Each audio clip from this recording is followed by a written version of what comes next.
Selamat malam dari Los Angeles, Bapak Ibu Saudara sekalian, kami kasih dalam Tuhan Yesus Kristus.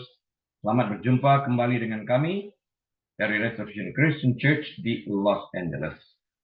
Saya Harili, Gembala Sidang, dan hari ini kita akan melanjutkan pembahasan kita dengan Injil Yohanes, pasal yang ke-7 yang kita mulai dengan ayat ke-18. Kita awali terlebih dahulu dengan doa. Tuhan, kami menyambut kebenaran firman absolut-Mu dengan hati terbuka, dengan hati penuh dengan ucapan syukur dan terima kasih. Karena kami tahu firman-Mu adalah kebenaran. Dan saat kami mengaplikasikan kebenaran itu, kami dimerdekakan. Terpuji Engkau dan kami menyambut firman-Mu dengan hati penuh dengan ucapan syukur dan terima kasih di dalam nama Tuhan Yesus. Haleluya. Amin.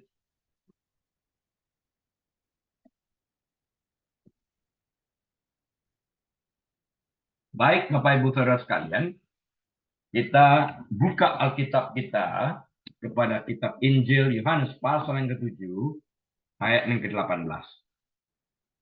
Barang siapa berkata-kata dari dirinya sendiri, ia mencari hormat bagi dirinya sendiri. Tetapi barang siapa mencari hormat bagi Dia yang mengutusnya, ia benar dan tidak ada ketidakbenaran padanya. He who speaks from himself seeks his own glory. But he who seeks the glory of the one who sent him is true, and no unrighteousness is in him. Nah,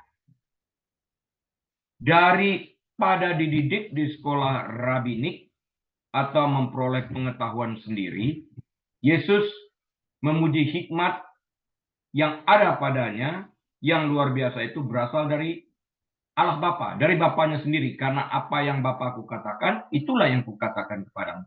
Jadi dia memberikan kredit to whom the credit is due. Memberikan kredit kepada orang yang berhak menerima kredit itu sendiri, yaitu Bapaknya yang di surga.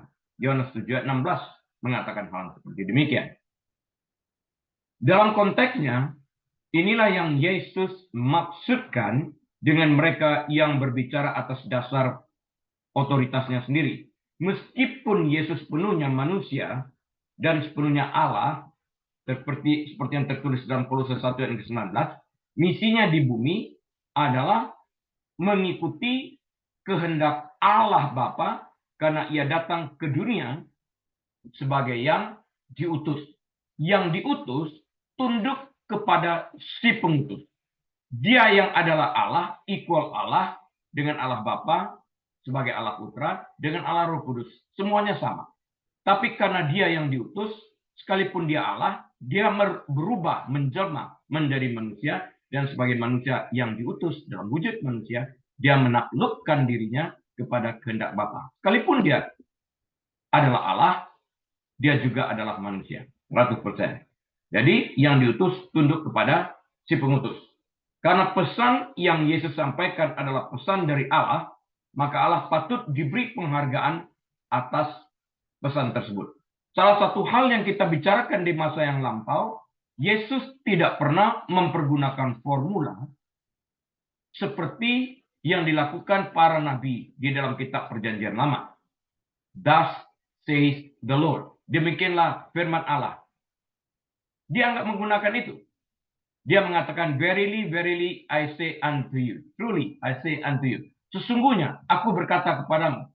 Dia tidak pernah mengatakan, demikianlah firman Tuhan. Enggak, karena dia adalah Tuhan. Dia mengatakan, aku sesungguhnya berkata kepadamu. Ini otoritas yang hanya dimiliki oleh Allah. Ya, kita tahu itu. Kita mempelajarinya juga dalam Yesaya 46 ayat 10. Declaring the end from the beginning. Dia mendeklarasikan akhir dari segala sesuatu sejak awal, sebelum sesuatu itu ada. Ini menunjukkan keilahiannya, kealahannya ini. Nah, lebih jauh lagi, Yesus menyatakan bahwa kesediaan seseorang untuk mentaati Tuhanlah yang menentukan pemahamannya. Bukan sebaliknya, di mana pemahaman memungkinkan ketaatan. Oh tidak, taat dulu baru kita paham. Seringkali begitu, karena pada waktu kita menoleh ke belakang, setelah kita taat, kita mengerti mengapa itu terjadi. Ya, Kalau kita menunggu paham dulu, repot banget. Karena di sana bukan diuji iman kita lagi. Kita melakukan segala sesuatu berdasarkan logika. Kalau tidak masuk logika, kita tidak akan mengerjakannya. Tuhan menginginkan 100% ketaatan kita. Sekalipun tidak mengerti, taat. Dan nanti kita akan paham maksudnya Tuhan. Inilah iman itu. Ya, percaya. Sekalipun tidak melihat, kata Tuhan Yesus. Dengan kata lain, taat akan mendatangkan pemahaman. Artinya, pada saat kita taat melakukan perintah Tuhan, maka kita akan memahami maksud yang terkandung dalam perintah tersebut. Walaupun seketika kita belum mengerti, tapi nanti kita mengerti apa yang dimaksudkan. Taat muncul karena keyakinan kita kepadanya. Iman. Keyakinan ini, Bapak Ibu Saudara sekalian, kita sebut sebagai iman. Jadi taat dulu, baru pemahaman, dan bukan pemahaman dulu, baru ketaatan. Iman. Iman sesuatu yang tidak kita lihat. Nanti kita lihat, itu dasarnya daripada Ibrani 11. Ya, taat dulu, baru lihat hasilnya nanti. Bahkan para pengkritik Yesus terpaksa memperhatikan kejujuran dan kesempurnaan moralnya. Yohanes 8 ayat 46. Fakta inilah yang menjadikan klaim Yesus sulit untuk diabaikan begitu saja. Sekali lagi, ini adalah tema umum kekristenan. Ketika kita tidak memberikan kesempatan dalam berbagai alasan bagi pengkritik iman untuk mengkritik kita, atau mencari kesempatan untuk membalas dendam, kita menjadikan Injil tidak dapat dibantah karena pengkritik yang siap mengkritik kita tidak memiliki landasan untuk mengkritik kita, karena segala sesuatu yang kita sampaikan, kita praktekkan dalam kehidupan kita sendiri. Misalnya dalam hal mengampuni. Misalnya lagi dalam hal tidak mau berkompromi dengan dosa. Dan hal-hal misalnya untuk mencari ribut dengan orang lain. Kalau kita menjalankan hal-hal yang alkitabiah di sini, para lawan, para seteru kita tidak mempunyai landasan. They have no ground untuk menuduh kita. Jadi mereka melihat kasih dalam arti yang sesungguhnya. Dipraktekkan dalam kehidupan sehari-hari kita. Dan secara otomatis melalui itu Tuhan dipermuliakan. Kita lanjutkan dengan ayat 19. Bukankah Musa yang telah memberikan hukum Taurat kepadamu, namun tidak seorang pun di antara kamu yang melakukan hukum Taurat itu? Mengapa kamu berusaha membunuh aku? Did not Moses give you the law, yet none of you keeps the law? Why do you seek to kill me? Ini pertanyaan Yesus. Di sini Yesus sekali lagi menyerang agama para pemimpin spiritual Yerusalem yang menganggap diri mereka benar sendiri, percaya diri dan egois, keduniawian banget begitu. Bagi umat Israel, tidak ada sosok yang lebih penting daripada Musa, dan tidak ada cita-cita lebih tinggi daripada mengikuti hukum yang diberikan melalui Musa kepada orang Israel.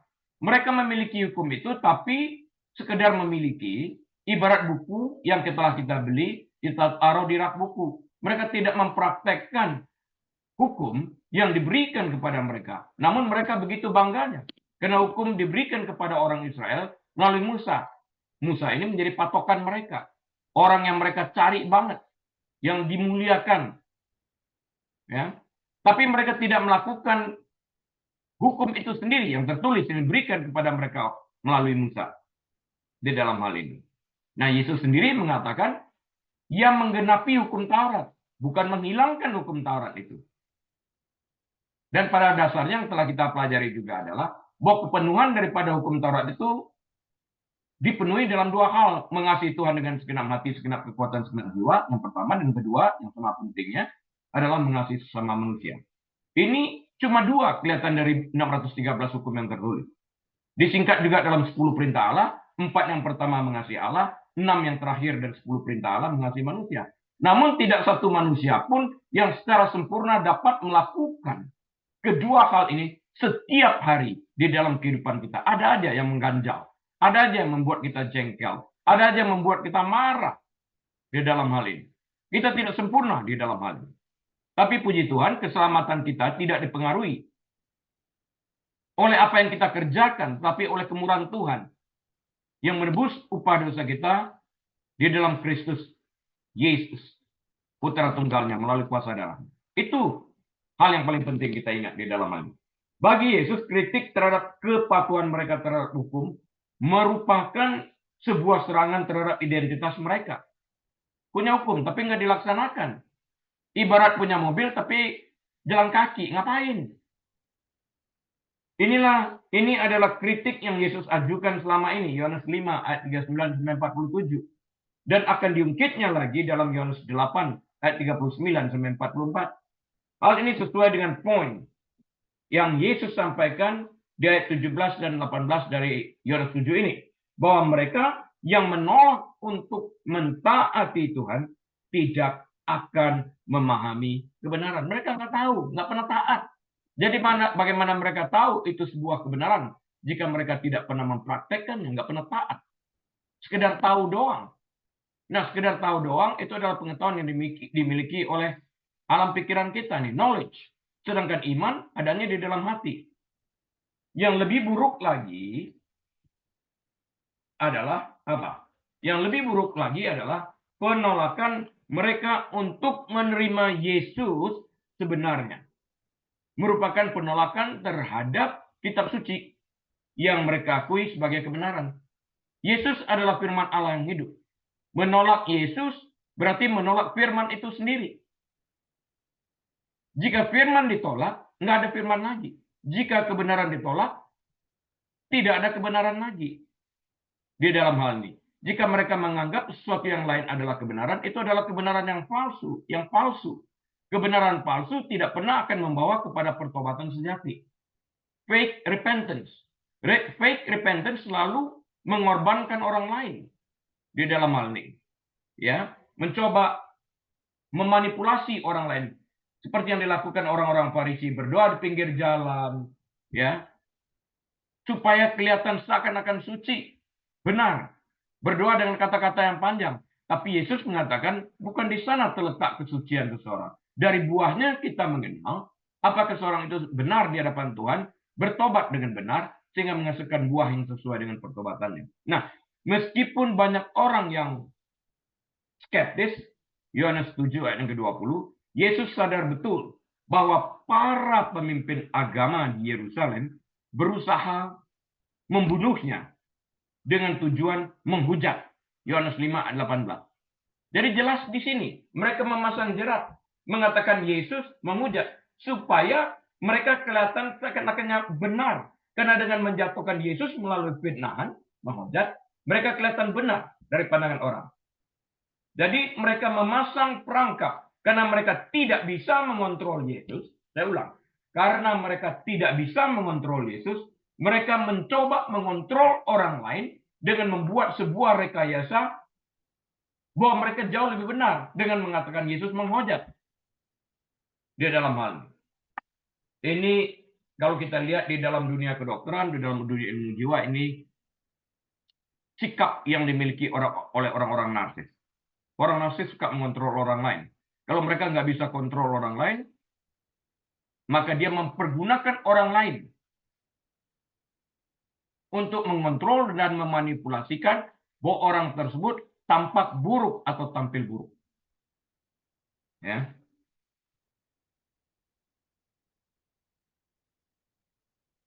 Dia sadar betul bahwa penolakan mereka terhadapnya bukanlah hal yang dangkal, melainkan hal yang sangat serius. Dan ini membuktikan prediksi yang dibuat oleh Yesus di ayat-ayat awal pasal ini. Menginsafkan dunia akan dosa, menghasilkan kebencian dunia. Ya, karena dunia kehilangan popularitasnya. Karena orang meninggalkan dunia untuk bersekutu dengan Tuhan Yesus. Dunia akan marah di dalam hal ini. Hal itu terjadi lagi dan lagi.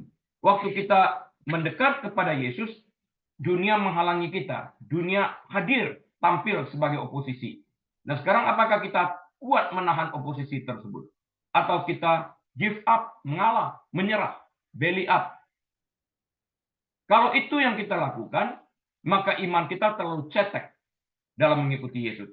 Mengikuti kebenaran pasti mengalami resisten. Pasti.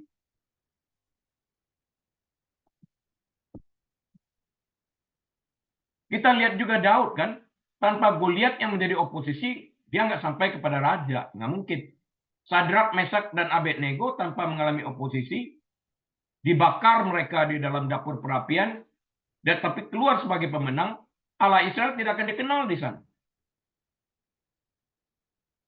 Yusuf yang difitnah berkali-kali nggak bisa menjadi raja karena melalui fitnah tersebut, dia tetap benar di hadapan Allah, nama Allahnya dikenal. Daniel harus masuk juga ke gua singa, mengalami oposisi karena dia rajin berdoa, tapi dia tidak menyerah, dia tetap berdoa. Dimasukkan ke gua singa, lion's den. Dia hidup. Allah Israel makin terkenal di dalam hal ini. Jadi setiap oposisi yang dialami jika kita setia kepada kebenaran yang satu-satunya, Alkitab dan Tuhan Yesus itu sendiri, kita akan tampil bersinar di hadapan para oposisi tersebut. Tuhan melalui hal tersebut dipermuliakan. Kita tahu akan hal itu. Kita lanjutkan dengan Yohanes pasal yang ke-7 ayat yang ke-20. Orang banyak itu menjawab, "Engkau kerasukan setan. Siapa yang berusaha membunuh engkau?" The people answered and said, "You have a demon who is seeking to kill you." Mereka deny.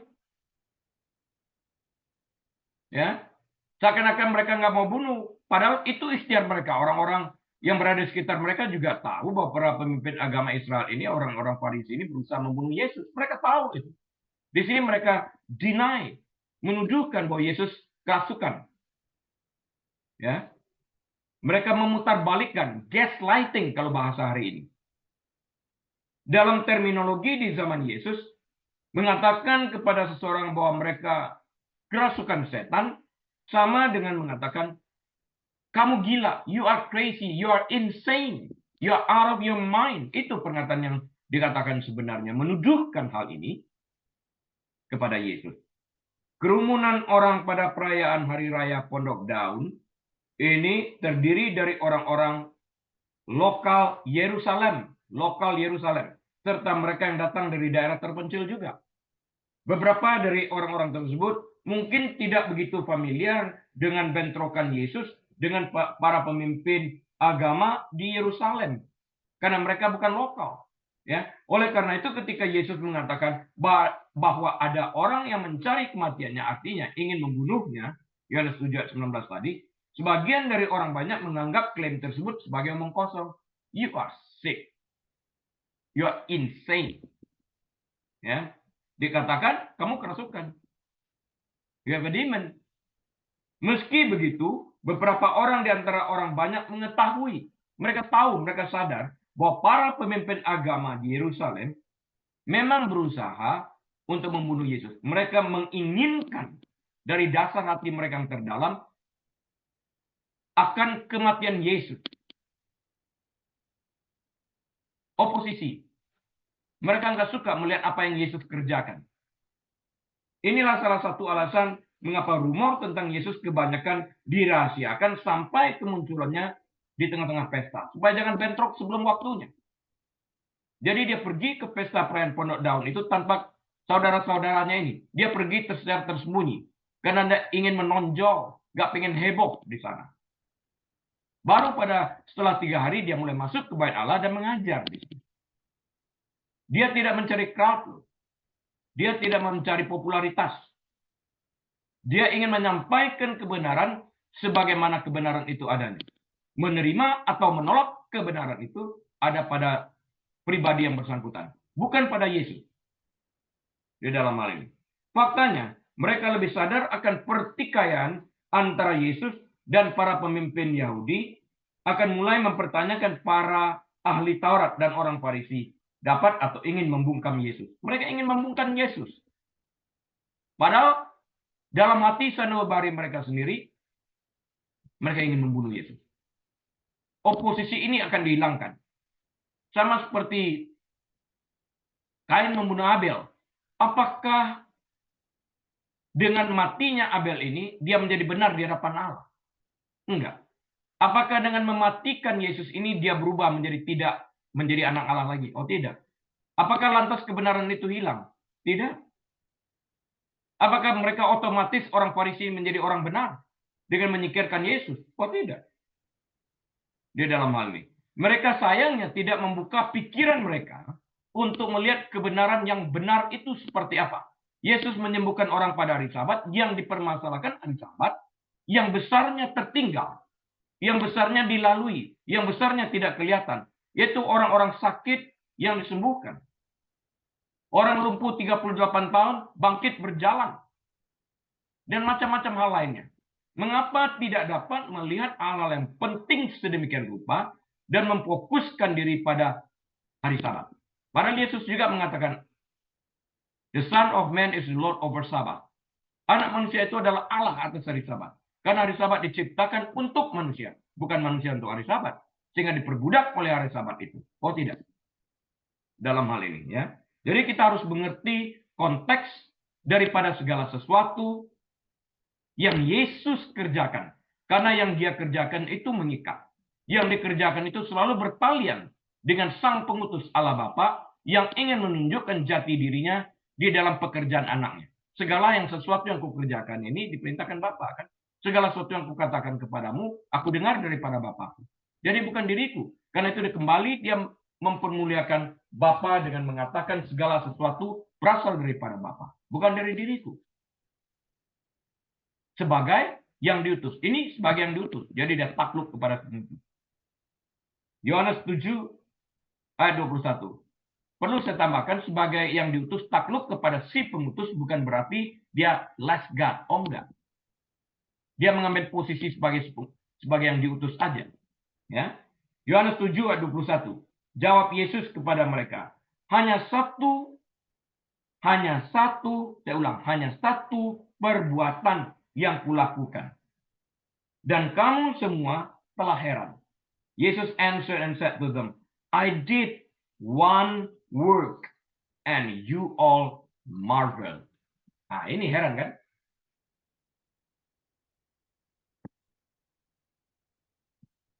Di sini, Yesus merujuk kembali pada perayaan tahun sebelumnya. Ketika dia menyembuhkan seseorang di kolam Bethesda.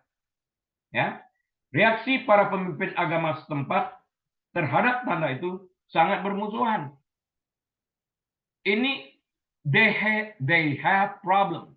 Mereka yang memiliki masalah, bukan Yesus. Kenapa mereka harus marah? Hanya karena seseorang sembuh pada hari Sabat. Mengapa harus marah? Mengapa nggak bisa melihat berita yang terdapat di dalam kesembuhan yang luar biasa itu? 38 tahun nggak bisa terjadi apa-apa. Yesus muncul memerintahkan angkat tilammu berjalan. Perintah ini. Sakit itu tunduk kepada Yesus dan orang itu menjadi sembuh. Kenapa nggak bisa lihat hal ini?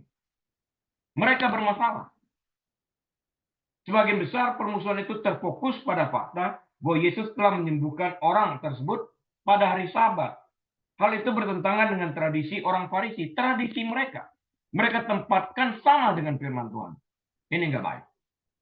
Jadi kita harus ingat, jangan sampai kita yang hidup di abad 21 menyamakan tradisi yang kita terima turun-temurun dengan firman Tuhan. Jangan sampai. Kontroversi ini menyebabkan Yesus menyatakan bahwa orang-orang Farisi mempunyai semua pengetahuan yang diperlukan tentang Allah. Namun menolak untuk datang kepada Yesus sesuai dengan keinginan Allah. Mereka tahu tapi tidak melakukannya. Mereka tahu yang benar tapi memilih yang salah. Bukankah ini sebuah kebodohan? Ini juga merupakan alasan mengapa Yesus menjauh dari Yerusalem dan pengaruh langsung dari para pemimpin agamanya untuk beberapa waktu. Jadi dia menyusun strategi, dia seorang strategis yang bekerja sesuai dengan God's timetable, sesuai dengan rencana Allah, waktunya Allah di dalam ini. Dengan menjauhkan diri sebanyak mungkin dari toxic people, dari orang-orang yang toxic ini. Karena barang tentu orang-orang, kalau kita baca dengan teliti ya, Alkitab ini kita melihat Yesus menghindar untuk mengikuti permainan orang Farisi yang penuh dengan racun ini. Orang Farisi ini berusaha setiap kali melekatkan beban rantai yang berat pada kaki Yesus dan kemudian diajak berenang di kolam mereka yang penuh racun agar Yesus mati sesuai dengan permainan dan keinginan mereka. Yesus tidak pernah terjebak akan hal-hal ini. Salah satu contoh racun mereka lemparkan itu adalah, apakah kami harus membayar pajak? Tunjukkan padaku mata uang. Gambar siapa? Gambar Kaisar. Berikan kepada Kaisar merupakan hak Kaisar, berikan kepada Tuhan apa yang merupakan hak Tuhan. Yesus tidak terjebak dalam permainan mereka. Yesus tidak memakan permainan mereka, racun mereka, enggak. Justru mereka terheran-heran melihat jawabannya. Luar biasa. Dalam ayat berikutnya, Yesus akan menunjukkan bahwa bahkan orang Farisi pun percaya akan adanya pekerjaan tertentu yang termasuk kategori rohani yang dilakukan pada hari Sabat. Apa itu? Misalnya sunat. Jika sunat itu jatuhnya pada hari Sabat, untuk tidak melanggar hukum Musa, mereka membolehkan bekerja pada hari Sabat dalam hal menyunat. Yesus akan mengembangkan contoh ini untuk menunjukkan bagaimana kritik mereka akhirnya tidak valid. Selain itu, Yesus juga menjawab kepada kepala rumah ibadat. Ia menjawab kepala rumah ibadat yang gusar karena Yesus menyembuhkan seorang ibu pada hari Sabat dengan mengatakan kepada kepala rumah ibadat ini. Dalam Lukas 13 ayat 11-17 dapat dipelajari lebih lanjut itu ya. Hai orang munafik, bukankah setiap orang di antaramu melepaskan lembunya atau keledainya pada hari Sabat dari kandangnya dan membawanya ke tempat minuman? Kamu nggak mau hewanmu kehausan, kamu bekerja membawanya ke tempat minum. Kalau hari Sabat jatuh pada hari ke-8, kamu tetap menyunat anakmu. Kenapa nggak boleh menyembuhkan ibu ini pada hari Sabat? Ya, ini munafik kata Yesus. Yang lalu kita bicara kalau ada kancing baju copot dan jatuh di lantai, orang nggak boleh ambil. Kalau kancing baju itu jatuhnya di atas meja, nggak boleh menggunakan jari, tapi boleh menggunakan sikut atau ditiup kalau itu cukup ringan, agar jatuh masuk ke dalam keranjang. Ini kan sebuah kemunafikan. Pegang dengan tangan nggak boleh, dorong dengan sikut boleh, atau ditiup boleh. Itu dia. Yohanes 7:22. Jadi Musa menetapkan supaya kamu bersunat. Sebenarnya sunat itu tidak berasal dari Musa, tetapi dari nenek moyang kita. Dan kamu menyunat orang pada hari Sabat. Ini kan sunat ini berawal daripada perjanjian Tuhan dengan Abraham. Moses therefore gave you circumcision. Moses therefore give you circumcision. Not that it is from Moses, but from the fathers. And you circumcise a man on the Sabbath. Kamu menyunat orang pada hari Sabat, kalau hari Sabat itu jatuhnya pada hari ke-8. Sunat awalnya diamanatkan pada masa pemerintahan Abraham, tetapi itu adalah bagian dari hukum yang ditetapkan Musa bagi bangsa Israel. Ya, kemudian ditetapkan oleh Musa. Musa lahirnya setelah Abraham. Sunat dimulai pada zaman Abraham, kemudian diambil alih oleh Musa, itu ditetapkan sebagai hukum. Ya, pelibatan Musa oleh Yesus lebih berkaitan dengan kesombongan para pemimpin agama dibandingkan hal lainnya. Di mata mereka sendiri, merekalah satu-satunya orang yang cukup berpengetahuan tentang hukum karena mereka mendapatkan pengetahuan melalui sekolah rabbinik ini yang diberikan oleh Musa untuk membuat penilaian rohani. Lihat Rasul Paulus. Dia bawa Gamaliel, rabi yang terkenal pada waktu itu. Dia memiliki pengetahuan yang begitu luasnya. Ya. Mereka merasa pengetahuan ini membuat mereka taat secara rohani hanya dengan menghafalkan. Meskipun kenyataannya mereka menolak Tuhan, tidak mempraktekkan pengetahuan mereka, tidak mengaplikasikan pengetahuan mereka. Jika pengetahuan tidak diaplikasikan, pengetahuan itu tidak memiliki arti apa-apa. Sama ibaratnya dengan seseorang tahu membaca tidak buta huruf, tapi tidak pernah membaca. Apa bedanya dengan seorang yang buta huruf? Mereka bangga mengenal hukum, hukum diberikan kepada orang Israel melalui Musa. Mereka menghafalkan, mengerti hukum, tapi tidak pernah mempraktekannya. Apa gunanya? Di mata mereka sendiri, mereka lah satu-satunya orang yang cukup berpengetahuan kepada hukum yang diberikan oleh Musa untuk membuat penilaian rohani. Yesus tidak memiliki kualifikasi ini di mata mereka. Walaupun mereka terkagum-kagum setiap kali pada waktu berdialog, berdiskusi tentang hukum. Yesus sejak umur 12 tahun tercatat dalam Alkitab. Mereka terheran-heran melihat kemampuan itu, anak umur 12 tahun. Mereka merasa pengetahuan ini membuat mereka taat secara rohani. Kok bisa taat secara rohani hanya dengan mengetahui hukum? Kan nggak masuk akal. Meskipun kenyataannya mereka menolak Tuhan. 1 tahun sebelumnya, Yesus menyembuhkan seorang pria pada hari raya Pondok Daun pada hari Sabat. Hal ini membuat dia mendapat kecaman dari orang-orang Farisi. Karena hal ini bertentangan dengan tradisi buatan manusia mereka yang menetapkan tradisi ini. Mereka menetapkan aturan-aturan tambahan-tambahan. Maksud mereka agar tidak seorang pun melanggar hukum Taurat yang diberikan Musa kepada mereka. Mereka menambahkan. Tapi mereka sendiri tidak menjalankannya. Karena itu Yesus mengatakan, engkau memberikan beban kepada orang lain, yang mana beban itu sendiri tidak sanggup engkau pikul. Namun tentang pengetahuan orang Farisi ini, Yesus berkata kepada muridnya, boleh belajar dari mereka, mereka mengerti tentang hukum, tapi jangan ikut tingkah laku mereka, karena mereka tidak mempraktekkan apa yang mereka ajarkan. Munafik. Dalam ayat 22 dan 23 dari Yohanes 7, Yesus menunjukkan bahwa untuk mengikuti hukum yang diberikan oleh Musa yang dibanggakan oleh orang-orang Farisi ini, orang-orang ini akan menyetujui ritual sunat pada hari Sabat. Pertanyaan yang diajukan Yesus pada ayat berikutnya adalah pertanyaan yang tidak dapat dijawab oleh para pemimpin agama yang munafik. Pertanyaannya apa? Pertanyaannya seperti ini.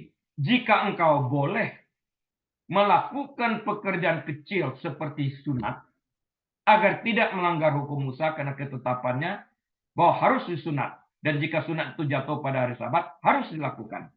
Karena seorang bayi laki-laki harus disunat pada hari ke-8. Dan jika hari ke-8 jatuh pada hari Sabat, maka bayi tersebut tetap harus disunat agar tidak melanggar hukum yang diberikan Musa.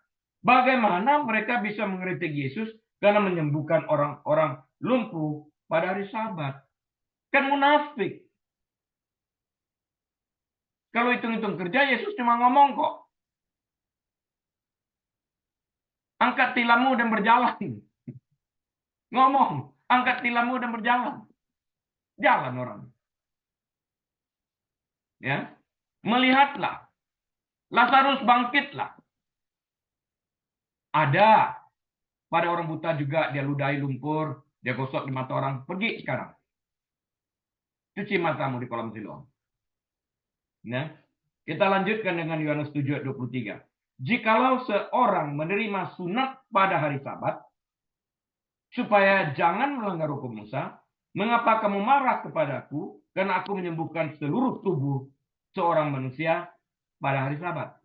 If a man receives circumcision on the Sabbath, so that the law of Moses should not be broken, are you angry with me because I made a man completely well on the Sabbath?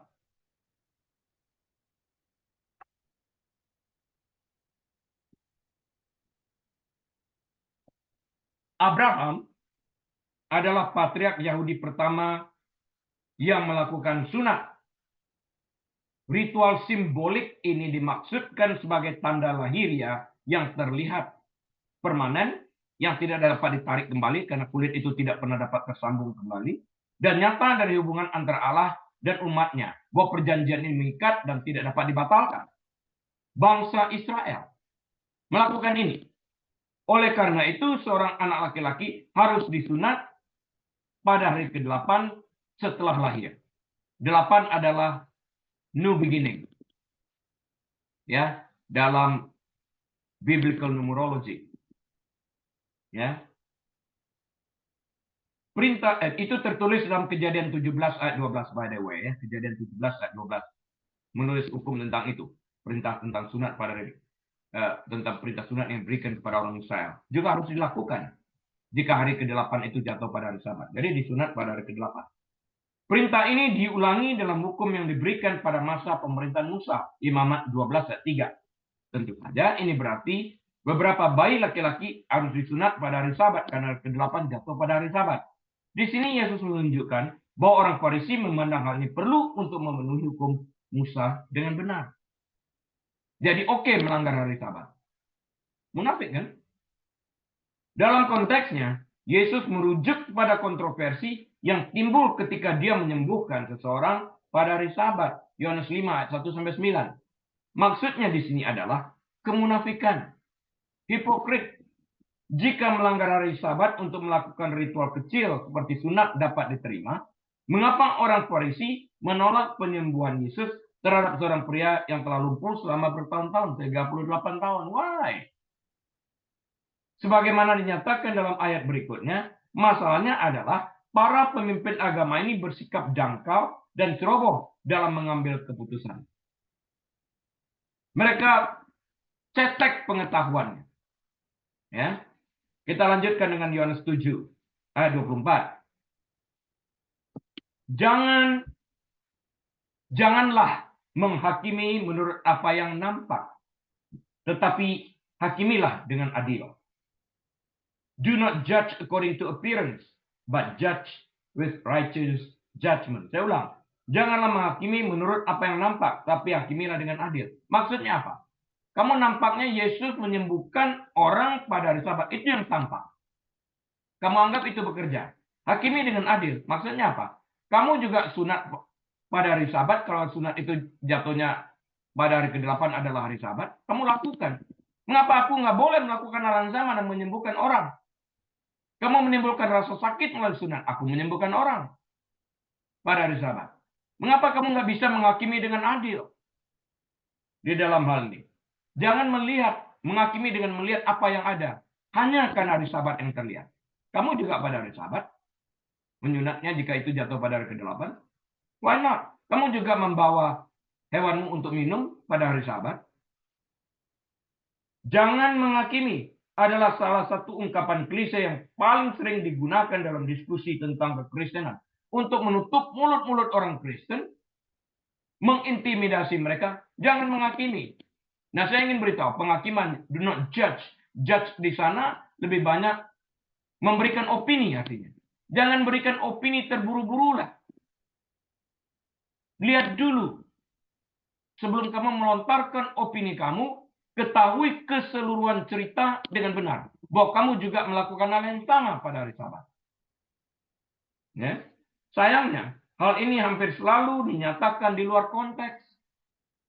Hal ini memberikan kesan bahwa Yesus hanya berkata, jangan menghakimi. Faktanya, Yesus seringkali menekankan untuk mengatakan kepada orang lain bahwa mereka harus menghakimi, namun hanya dengan penghakiman yang benar. Righteous judgment dikatakan di dalam hal ini. Sebagaimana dinyatakan di sini kan ya, dengan penghakiman yang benar atau righteous judgment, miliki seluruh konteks dengan benar, miliki semua cerita dengan baik.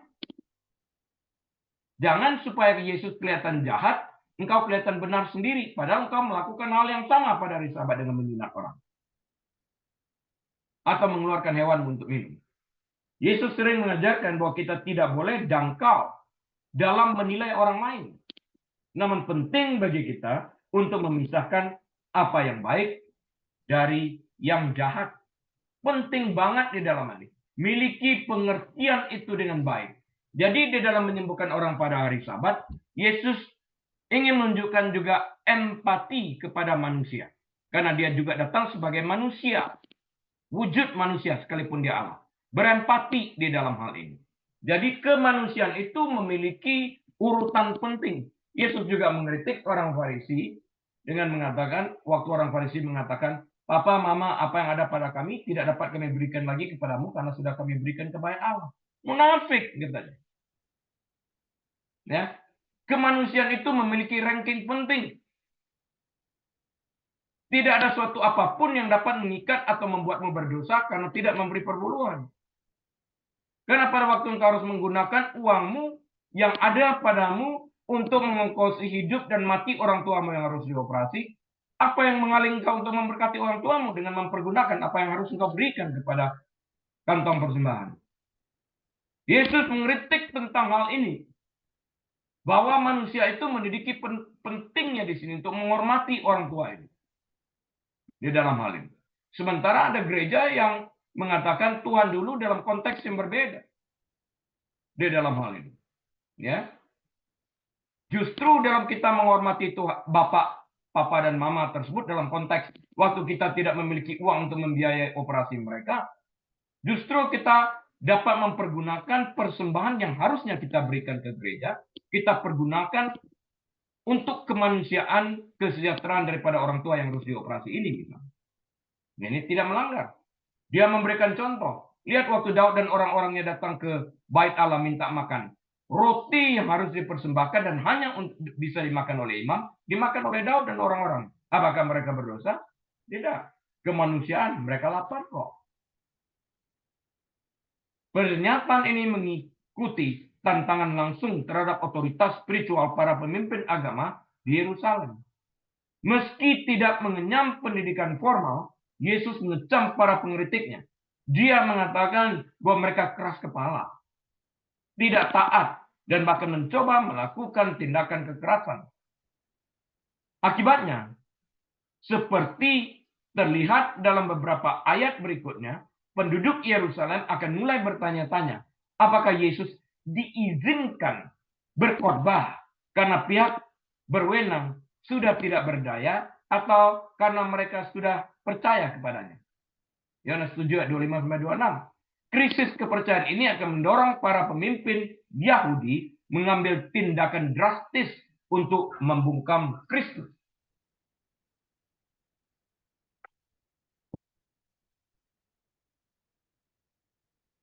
Yohanes 7 ayat 25 kita lanjut.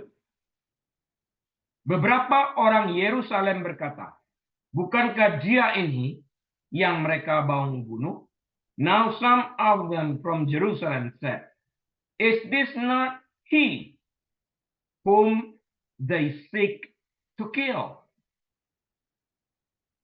Ayat 20 mengacu pada reaksi orang banyak ketika Yesus mencatat bahwa orang Farisi dan pemimpin agama lainnya berusaha untuk membunuh dia. Yohanes 7 ayat 1 yang tadi dikatakan, kamu kerasukan setan, siapa yang membunuh kamu? Ya.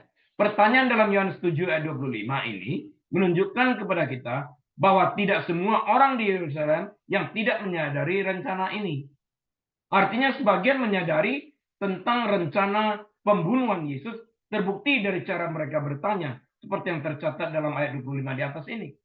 Bukankah dia ini yang mereka mau bunuh? Artinya mereka juga mengetahui tentang hal ini. Bukan sesuatu yang dapat dirahasiakan lagi oleh orang Farisi ini. Bagian ini menggambarkan peristiwa-peristiwa yang terjadi selama Hari Raya Pondok Daun. Hari Raya Pondok Daun merupakan salah satu tanggal terpenting dalam kalender Yahudi. Karena hari tersebut akan menarik banyak peziarah, para pelancong dan para pengunjung datang ke Yerusalem. Mereka yang tampaknya paling menyadari sikap para pemimpin agama terhadap Yesus adalah mereka yang merupakan penduduk Yerusalem. Hari-hari itu penting. Pertanyaan yang diajukan di sini berasal dari konflik Yesus yang terus berlanjut dengan para pemimpin agama tersebut. Kita harus tahu kenapa Yerusalem? Karena di Yerusalem terdapat bait Allah. Di sana berkumpul orang-orang Farisi, Saduki, dan para ahli Taurat. Ya, secara khusus orang banyak melihat kemampuan Yesus untuk berbicara di depan umum sebagai sebuah masalah. Seperti yang akan ditunjukkan dalam ayat-ayat selanjutnya, hal ini membuat mereka bertanya-tanya, apakah pihak berwenang terlalu lemah untuk menghentikan Yesus, atau apakah mereka benar-benar percaya pada apa yang Yesus katakan, atau apakah pengaruh Yesus melalui pengajarannya sudah meluas sedemikian rupa sehingga mereka tidak sanggup menghentikan, membendung pengaruh-pengaruhnya melalui pengajaran yang diberikannya. Pengikisan otoritas ini merupakan bagian besar dari motivasi pembunuhan Yesus. Karena mereka berkeyakinan bahwa dengan menyingkirkan Yesus, dengan jalan membunuhnya, mereka akan dapat menghilangkan pengaruhnya, dan sejarah membuktikan bahwa tidak ada sesuatu apapun yang dapat menghentikan pengaruh Yesus yang mengajarkan kebenaran. Kebenaran adalah kebenaran. Tidak ada satu apapun yang dapat menghentikan kebenaran. Pengaruh Yesus di dunia ini masih dirasakan sampai hari ini. Tanggal 14 Maret tahun 2024, pengaruhnya makin luas dan selalu luas. Tidak ada yang dapat menghentikannya. Ya, sudah 1 jam berlalu. Saya hentikan sampai di sini. Tuhan Yesus memberkati. Bapak Surgawi, kami terima kasih yang Bapak telah selesai. Biarlah Engkau terus berbicara kepada kami. Dan kami bukan hanya mendengar secara pasif, tapi menjadi pelaku aktif akan kebenaran firman. Bersyukur dalam nama Tuhan Yesus. Haleluya. Amin. Baik Bapak Ibu Saudara sekalian, atas izin Tuhan, kita akan berjumpa kembali 3 minggu ke depan, karena saya akan cuti terlebih dahulu. Tuhan Yesus memberkati.